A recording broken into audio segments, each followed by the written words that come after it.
Kita beralih ke informasi lainnya, pemirsa, meski pemilu kurang lebih masih 2 tahun lagi. Namun partai politik di Indonesia sudah mulai memperlihatkan manuver politiknya.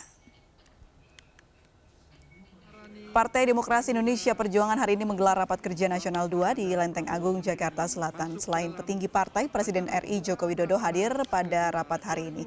Digelar selama 3 hari ke depan dengan sejumlah pembahasan termasuk penentuan nama-nama calon presiden yang akan diusung pada Pilpres 2024 mendatang. Acara Rakernas dibuka oleh Ketua Umum PDI Perjuangan Megawati Soekarno Putri mengusung tema Desa Kuat Indonesia Maju dan Berdaulat. Dan di sisi lain, PKS juga menggelar Rapimnas yang digelar 2 hari di Hotel Sahid Jaya, dihadiri seluruh pimpinan dari pusat hingga daerah tingkat provinsi. Di hari pertama Rapimnas digelar dengan melakukan dialog politik nasional. Rapimnas PKS membahas konfigurasi koalisi, penentuan calon presiden yang potensial bagi PKS, serta upaya penyatuan langkah dan strategi Pilpres 2024. Sementara itu mendahului PKS dan PDI Perjuangan, Koalisi Indonesia Bersatu yang beranggotakan Golkar, PAN, dan P3 membuka pintu selebar-lebarnya bagi seluruh partai, termasuk partai non-parlemen. Target jangka pendek KIB yakni memberikan masukan terkait program pembangunan yang sedang berjalan dan akan dilakukan untuk pemerintah.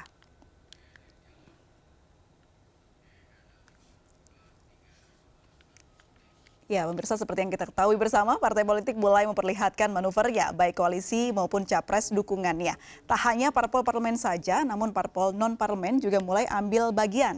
Seperti apa strategi arah politik serta sosok capres yang mungkin akan diusung? Sudah bergabung bersama kami Mas Yusuf Lakaseng, Kabid Organisasi dan Kader Partai Perindo. Selamat sore, Mas Yusuf. Selamat sore, April. Ya, Mas Yusuf, Anda melihat begitu ya banyak sekali manuver yang dilakukan partai-partai di parlemen dan juga tokoh-tokoh politik senior ini. Nah, Perindo melihat ini seperti apa, menyikapinya? Ya, wajar ya, karena kita sudah memasuki tahun politik, sebentar lagi Pileg dan Pilpres diselenggarakan secara bersamaan. Ya, partai politik yang punya kursi di parlemen memang harus mencari calon presiden yang diusung ya. Cuman memang karena presidensial threshold itu belum dicabut atau masih berlaku dengan ambang batas 20% kursi dan 25% itu memang menjadikan dinamika capres ini hanya milik elit, itu yang kita sayangkan. Makanya kita ya yang non parlemen itu berusaha bikin poros sendiri. Maksudnya bukan apa, kita mau menghadirkan calon lebih banyak dan itu bisa jadi alternatif. Sehingga pilihannya bukan hanya itu saja atau bahkan kembali terpolarisasi hanya 2 pasangan sehingga terbelah lagi masyarakat kita. Itu yang harus kita cegah dalam Pilpres di 2024 ke depannya. Ada strategi khusus, Mas Yusuf, terkait bagaimana Perindo bisa mengambil bagian atau unjuk gigi dalam proses dinamika politik yang dinamis ini? Ya, Perindo sudah diedukasi oleh banyak elit politik, ketua umum partai. Bahkan KIB sendiri kan seperti kita tahu ya, mengundang secara terbuka kepada partai non-parlemen untuk bergabung dalam koalisi mereka. Lagi-lagi ya bagi Perindo, agenda kita yang mendesak ini adalah karena kita partai non-parlemen, jadi kita masih fokus untuk verifikasi KPU agar menjadi peserta pemilu 2024. Mungkin setelah kita selesai verifikasi KPU, diumumkan oleh KPU pada 14 Desember nanti sebagai peserta pemilu, maka di situ kita akan juga fokus dan konsen terlibat dalam konsolidasi koalisi atau menemukan atau mencari calon presiden yang dikehendaki oleh rakyat dan mampu menjawab tantangan bangsa ini, yaitu bisa menyatukan Indonesia dan bisa mensejahterakan Indonesia. Baik, ada yang berita yang menarik dan juga membahagiakan untuk Perindo mengenai elektabilitas Perindo yang bisa membalap P3 begitu. Nah, ini suatu pencapaian khusus rupanya. Apa target selanjutnya untuk Perindo? Ya, survei hari ini yang dirilis oleh Litbang Kompas ya, satu lembaga yang sangat kredibel. Kita trennya naik ya, pertama 1,6, lalu 4 bulan kemudian 2,5, setelahnya lagi 4 bulan kemudian bisa jadi 3,3. Itu artinya tren kita positif. Kami memaknainya bahwa kerja keras, kerja cerdas, kerja tepat pakai hati itu diterima oleh rakyat. Kami memohon doa masyarakat agar kami terus bisa membagikan modal dan gerobak agar banyak keluarga yang bisa terbantu sehingga mereka berpenghasilan.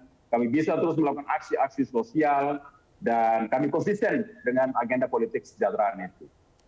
Baik, kalau kita bicara soal bagaimana menentukan arah koalisi, karena yang kita tahu seperti P3 sudah menentukan nih Mas Yusuf, masuk koalisi mana. Ya. Perindo seperti apa? Apakah udah ada mungkin geng partai politik yang mungkin akan diincar gitu?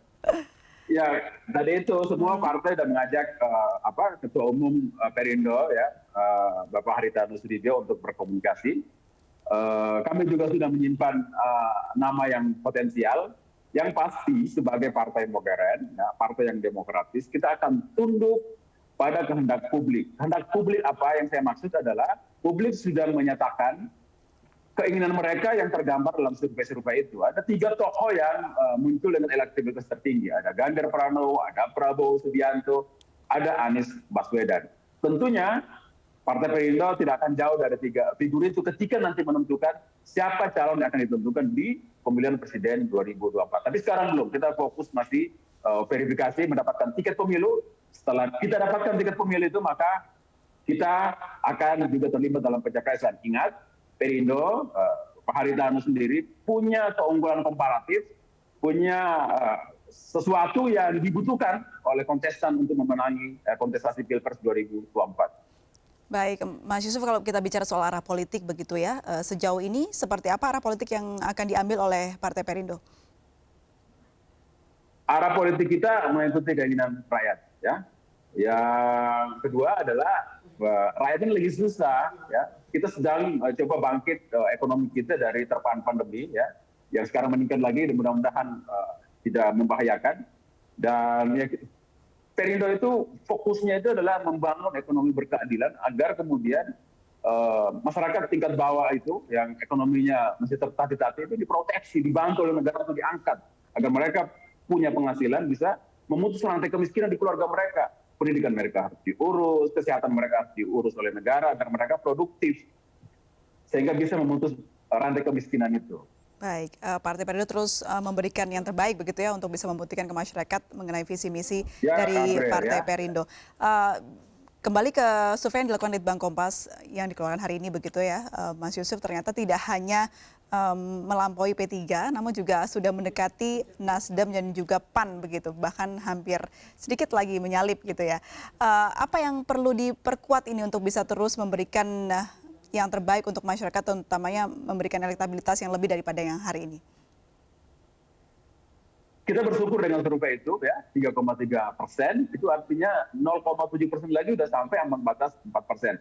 Tapi lagi-lagi kita tidak akan berpuas diri ya.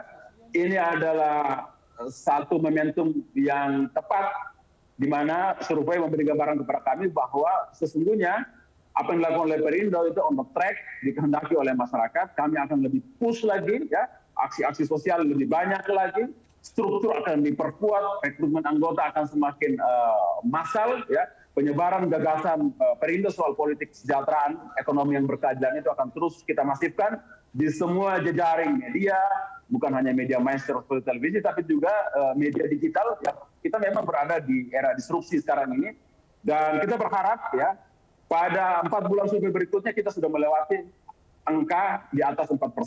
Target kita bukan 4% ya, target kita ada 8-10%, dan kita optimis dengan target itu. Jadi, jikalau bagi semua masyarakat Indonesia yang potensial, yang ingin membangun Indonesia, jangan ragu. Ya, daftarkan diri Anda jadi caleg di Partai Perindo.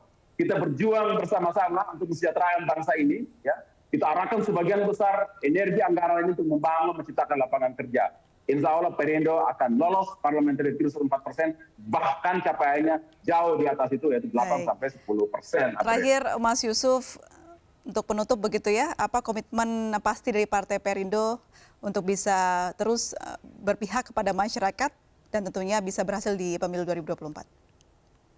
Ya, komitmen kita hadir Partai Perindo itu bukan untuk cakar-cakaran ya, bukan untuk bikin gaduh politik. Tapi kita menyediakan energi kita, pikiran kita, kemampuan kita untuk memikirkan bagaimana kemudian rakyat yang belum punya lapangan kerja bisa ada pekerjaan. UMKM yang masih kecil usahanya bisa menjadi menengah, yang menengah bisa menjadi besar. Itulah tugas negara, mewadahi yang kecil agar kemudian setara dengan yang besar, sehingga apa? Peluang untuk terciptanya lapangan pekerjaan makin besar. pengangguran ditekan, kemiskinan ditekan, insya Allah juga penyakit-penyakit masyarakat lain akan bisa dihilangkan di Republik ini. Gitu, April. Baik, kita tunggu seperti apa manuver yang akan dilakukan oleh Partai Perindo karena yang kita tahu masih 2 tahun lagi untuk menyambut pemilu 2024. Terima kasih Mas Yusuf Lakaseng, Kabid Organisasi dan Kader Partai Perindo sudah bergabung bersama kami di MNC News. Selamat sore, salam sehat selalu. Selamat sore, Assalamualaikum. Pemirsa, kita akan kembali usai jeda berikut, tetaplah bersama kami di MNC News Now.